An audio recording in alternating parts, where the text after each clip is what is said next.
साथियों, जैसा कि आप जानते हैं, पिछले 1.5 वर्ष में कोविड के कारण हमारी शालाएं संचालित नियमित रूप से नहीं हो पाई थी और इस लंबे अंतराल के बाद कक्षाएं पुनः प्रारंभ हुई है। इसलिए ये आवश्यक है कि हम एक बार सभी अभिभावकों को बुलाकर उनसे बात करें और उन्हें इस आगामी अकादमिक सत्र के बारे में अवगत कराएं।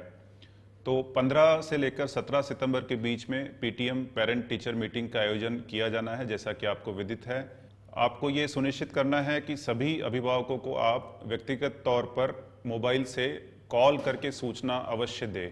सभी को फ़ोन कॉल से आपको सूचित करना है और आज से लेकर जब तक पीटीएम ना हो तब तक प्रतिदिन व्हाट्सएप में लिखित मैसेज भी आपको करना है। जब आप आमंत्रित करेंगे पीटीएम के लिए अभिभावकों को, पेरेंट्स को, तो उनको ये भी बताएंगे कि पीटीएम का उद्देश्य क्या है, पीटीएम में आप उनसे क्या चर्चा करेंगे। अर्थात पीटीएम में आप उनसे बात करेंगे कि कैसे अभी जो हमारी स्कूल है वो जब शुरू हुई है तो कोविड प्रोटोकॉल का पालन उसमें किया जा रहा है, कैसे इस साल के कोर्स को फेज आउट किया गया है, अकादमिक सत्र की प्लानिंग किस तरह से की गई है और पेरेंट्स के रूप में उनकी क्या भूमिका हो सकती है जिससे बच्चे का जो लर्निंग लॉस है उसके गैप को पूरा किया जा सके। तो इस परिप्रेक्ष्य में सबसे पहले आपको पीटीएम के पूर्व ये तैयारी करनी है कि अपने शाला का जो भौतिक परिसर है उसको आप साफ सफाई उसकी ठीक तरह से कर ले ताकि एक प्रेजेंटेबल फॉर्मेट में स्कूल रहे। पेरेंट टीचर मीटिंग के लिए पेरेंट्स जब आए तो ये आपको सुनिश्चित करना होगा कि सभी पेरेंट्स जो है मास्क पहने हुए हैं। इसके लिए कुछ एक्स्ट्रा मास्क आप शाला के प्रवेश द्वार पर रखें। जब अभिभावक आए शाला के अंदर तो एक बहुत ही आदरपूर्वक उनका अभिवादन आपको करना है और उसके बाद में पेरेंट टीचर मीटिंग की कार्रवाई को प्रारंभ करना है। पेरेंट टीचर मीटिंग आपको मैं बता दूं कि कोई एक स्वागत समारोह नहीं है, ठीक है, ये एक मीटिंग है, बैठक है। तो इसका स्वरूप जो है एक समारोह की तरह न होकर एक कार्यशाला के तौर पर इसका स्वरूप रहना चाहिए। इसमें आप 2 मॉडल अपना सकते हैं, या तो आप प्रत्येक अभिभावक से एक एक करके बात कर सकते हैं या फिर सभी जो अभिभावक आए हैं उनमें से 4 से 6 अभिभावकों के छोटे छोटे ग्रुप्स बनाकर छोटे छोटे समूह में उनको बुलाकर इसमें आप चर्चा कर सकते हैं ताकि वो चर्चा अधिक सार्थक हो। चर्चा करने के जो बिंदु होंगे उसमें सबसे पहले तो आपको ये सुनिश्चित करना है अभिभावकों की हमारा स्कूल का जो परिसर है वो पूरी तरह से सैनिटाइज्ड है, उसमें कोविड अप्रोप्रिएट बिहेवियर की पालना की जाएगी और बच्चे जो है पूर्ण रूप से सुरक्षित महसूस होकर निश्चिंत होकर स्कूल में आ सकते हैं। इसके लिए उन्हें प्रेरित करना है। दूसरा, बच्चों को उन्हें ये कहना है कि आपके जैसे अभी 6 से 8 के लिए कक्षाएं प्रारंभ हो चुकी है 1 सितंबर से, 1 से 5 के लिए कक्षाएं प्रारंभ करने पर राज्य स्तर से शीघ्र निर्णय लिए जाने की संभावना है। 6 से 8 के पेरेंट्स को आपको बताना है कि अभी जो व्यवस्था लागू है जिसमें 50% बच्चों को एक रोस्टर बनाकर अल्टरनेट डेज पर हमें बुलाया जाना है, तो उस बच्चे को जिसके पेरेंट आए हैं उनके बच्चे को किस दिन आना है तो वो 3 दिवस आपको उनको अवगत कराने हैं। इसमें यह भी है कि यदि किसी शाला में पर्याप्त जगह हो और उस जगह में 50% से अधिक बच्चों को सोशल डिस्टेंसिंग का पालन करते हुए अकोमोडेट किया जा सकता है तो आप लोग अधिक बच्चों को भी बुला सकते हैं। और जब हम 50% बच्चों को बुलाते हैं तो ये अपेक्षित होता है कि 100% मतलब वो 50 के 50% बच्चे जो है उपस्थित नहीं होंगे, उसमें से कुछ बच्चे जो है अनुपस्थित रहेंगे। तो ऐसी परिस्थिति में प्रत्येक कक्षा में ऐसे कुछ 2 से 4 बच्चे होते हैं जो बहुत ही दृढ़ और कमिटेड होते हैं कक्षा में आने के लिए, स्कूल में आने के लिए, पढ़ाई के लिए। तो ऐसे 2-4 बच्चों को आप नियमित रूप से प्रतिदिन बुला सकते हैं। इसके बाद में आपको इस तरह का एक पैम्फलेट जो है आपके ज़िले से मिलेगा। ये 3 इस तरह के आपको पैम्फलेट मिलेंगे। एक होगा कक्षा 1 से 2 के लिए, एक होगा कक्षा 3 से 5 के लिए, एक होगा कक्षा 6 से 8 के लिए। इस प्रकार के 3 रंग बिरंगे कलरफुल पैम्फलेट्स आपको आपके स्कूल को वितरित किए जाएंगे।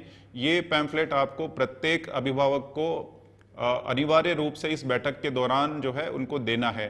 इसमें कुछ जानकारियां, जो बेसिक जानकारियां हैं उनका विवरण दिया गया है, जैसे कि कोर्स के बारे में, कि इस साल जो कोर्स है विगत वर्ष की तरह वो 60% ही रहेगा, यानी कि 40% कोर्स को जो है कम कर दिया गया है। और जो उसमें भी जो बुनियादी दक्षताएं हैं, जो कोर कॉम्पिटेंसीज है, उस पर विशेष फोकस रहेगा। साथ ही जो डिजिटल सीखने की सामग्री है, ये बिंदु बहुत महत्वपूर्ण है। आपको अपनी चर्चा के दौरान पेरेंट्स को ये बताना है कि यद्यपि हमारे स्कूल्स पुनः प्रारंभ हो गए हैं, लेकिन स्कूल्स के प्रारंभ होने का ये अर्थ बिल्कुल भी नहीं है कि जो व्हाट्सएप बेस्ड हमारी डिजिलैब कार्यक्रम चल रहा था, डिजिटल लर्निंग एनहांसमेंट प्रोग्राम, यानी व्हाट्सएप पर जो हमने ग्रुप्स बना रखे थे कक्षावार, और उन ग्रुप्स पर डिजिटल लर्निंग सामग्री जो हम प्रतिदिन प्रदाय कर रहे थे, भेज रहे थे, उसको जो है बच्चों को अभी भी प्रतिदिन देखा जाना है। इसके साथ ही पेरेंट्स को व्हाट्सएप बेस्ड असेसमेंट, जिसको हम क्विज कहते हैं, जो प्रति शनिवार को साप्ताहिक रूप से नए प्रश्न जो है प्रत्येक विषय के हम भेजते हैं, तो उस क्विज को हल करने के लिए अभिभावकों को प्रेरित करना है कि आप अपने बच्चों को प्रेरित करें कि हर शनिवार को जो क्विज साप्ताहिक रूप से भेजा जाता है उसको वो हल करें। तो व्हाट्सएप बेस्ड मूल्यांकन जो है उसमें सहभागिता के लिए बच्चों को प्रेरित करना है। साथ ही प्रतिदिन प्रातः 9:30 से 10:30 जो स्कूल के आने से पहले 1 घंटा रेडियो क्लास जो संचालित होती है, वो भी पूर्व की भांति संचालित होती रहेगी। इसके साथ साथ आपको पेरेंट्स को बताना है कि हम जो पुस्तकों के रूप में, हार्ड कॉपी के रूप में जो ऑफलाइन मटेरियल हम उपलब्ध करा रहे हैं, उसमें दक्षता उन्नयन की जो वर्कबुक्स है वो है, और जो पाठ्य पुस्तक के टेक्स्ट बुक्स है वो सभी छात्रों को जो है प्रदान की जा चुकी है। विद्यार्थी और शिक्षक का जो संपर्क है ये बहुत महत्वपूर्ण है। कक्षा 6 से 8 के लिए तो चूंकि कक्षाएं प्रारंभ हो चुकी है तो शाला में ही ये संपर्क अभी हो रहा है, लेकिन कक्षा 1 से 5 के जो पेरेंट्स हैं उनको आपको ये बताना है कि वो पेरेंट्स भी जो है कम से कम सप्ताह में 1 से 2 बार आकर आपसे मिले।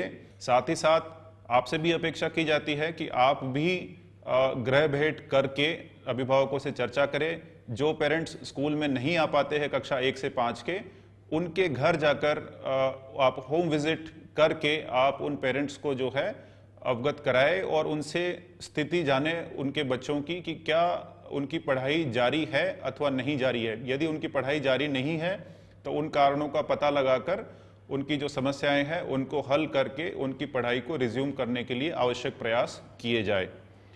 इसके साथ ही पेरेंट्स को आपको ये भी अनुरोध करना है कि जब वो घर पर रहे तो बच्चों के लिए एक विशिष्ट स्थान को पढ़ाई का कोना बना दे।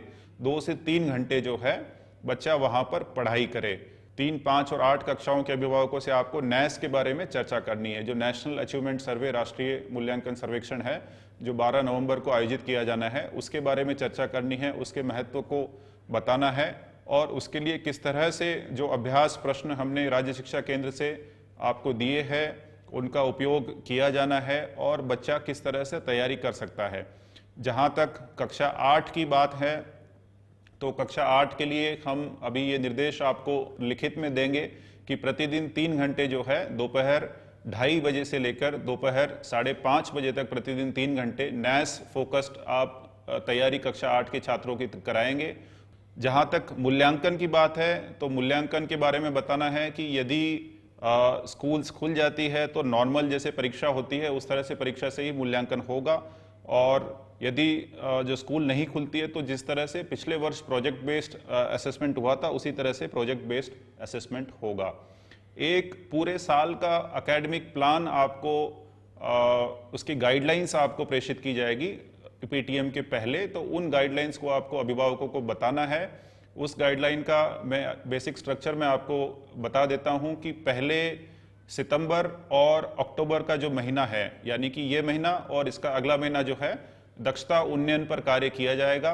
उसके बाद में नवंबर और दिसंबर के जो 2 महीने हैं वो ब्रिजिंग के लिए उसका उपयोग किया जाएगा। ब्रिजिंग का अर्थ है कि जो N-1 कक्षा है, यानी कि पिछले साल की जो कक्षा है उस कक्षा का एक लिमिटेड पोर्शन, एक सीमित पोर्शन जो जिसकी वर्कबुक्स आपको दी जाएगी, उसकी ब्रिजिंग के लिए नवंबर दिसंबर का उपयोग किया जाएगा। और जनवरी 2022 से जो वर्तमान शैक्षणिक वर्ष है उसकी पढ़ाई प्रारंभ की जाएगी। तो इस तरह से इसको हमने 3 फेज में बांट दिया है, दक्षता उन्नयन, ब्रिजिंग और वर्तमान वर्ष की एट ग्रेड पढ़ाई। इसके बारे में पालकों को आपको परिचित करवाना है ताकि उन्हें ये ना लगे कि जो पिछले 1.5 वर्ष का लर्निंग गैप है उसके कारण बच्चा जो है अभी अपने वर्तमान कक्षा जो है उसके पाठों को समझ नहीं पाएगा। ये इसके बारे में उनको आश्वस्त करना है कि हम पूरी तरह से ब्रिजिंग के द्वारा ये प्रयास करेंगे कि वो इस कक्षा के कोर्स को जो है भली भांति समझ सके। ये सारी चीज़ें पेरेंट्स ठीक ढंग से समझे, इसके लिए जितना विस्तार से आप उनको समझा सकते हैं उतना विस्तार में जाकर आपको उन्हें समझाना है। जो पेरेंट्स किसी कारणवश इस बैठक में नहीं आ सके तो ये जो पैम्फलेट है ये आपको उन्हें बाद में घर पर जाकर वितरित करके आना है। यदि आपको ये पैम्फलेट अपने पीटीएम के 1 दिन पूर्व तक या 2 दिन पूर्व तक प्राप्त ना हो तो आप अपने संकुल प्रभारी से तत्काल संपर्क करें और संकुल प्रभारी या जन शिक्षक से संपर्क करके ये पैम्फलेट आप पीटीएम के पहले प्राप्त किया जाना सुनिश्चित करें ताकि पीटीएम के दिन ये आप अभिभावकों को ये पैम्फलेट वितरित कर सकें। तो इस तरह से जो पीटीएम का उद्देश्य है कि अभिभावकों के साथ में एक हमारा व्यक्तिगत तौर पर एक संपर्क होना चाहिए, एक कनेक्ट होना चाहिए और भावनात्मक जुड़ाव शिक्षक और अभिभावक के बीच में होना चाहिए, जिसके आधार पर हम बच्चे का जो प्रोग्रेस है उसकी नियमित रूप से निगरानी कर सके, मॉनिटरिंग कर सके और उसमें जो आवश्यक सहयोग हमें अभिभावकों की ओर से चाहिए बच्चों को प्रेरित करने के लिए कि वो नियमित रूप से गृह कार्य, होमवर्क भी करे, पढ़ाई भी करे, स्कूल में भी आए और जो संसाधन है ऑफलाइन ऑनलाइन उन संसाधनों का ठीक ढंग से जो गाइडलाइंस दिशा निर्देश है उनके अनुरूप उसका उपयोग करे। तो ये जो पीटीएम है 15 से 17 के बीच ये बहुत ही महत्वपूर्ण पेरेंट टीचर मीटिंग है। इसमें अधिक से अधिक पेरेंट्स जो है पार्टिसिपेट करें। इसके लिए आपको प्रत्येक को इनवाइट करना है, पर्सनली इनवाइट करना है और इसको ठीक ढंग से संपादित किया जाना है।